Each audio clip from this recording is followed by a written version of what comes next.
Dami toys, oh, dami toys. So guys, ito yung bed na pinurchase ko sa Lazada. Large bed yan kasi ang laki-laki nila. Ayan guys. Ay, ang laki-laki nila. Marami pala sila. 4 silang kitties guys. Ayan. Kasi kung saan sila natutulog. Ito guys, yung cat litter, no, hindi ko siya na-videohan kanina.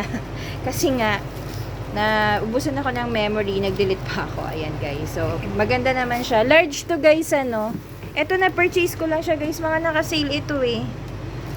Ayan. Nasa 300 plus yata ito. Hindi, check ko. Wait lang. Asan ba yung, niya?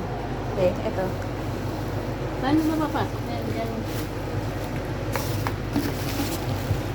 Guys, nasa 365.85 itong cat litter na na-purchase ko. Tapos itong bed, large bed ito, na-purchase ko siya na... Asan yung niyan? Pinag-anuhan. Be. Asaan? Yung pinag-anuhan ng bed.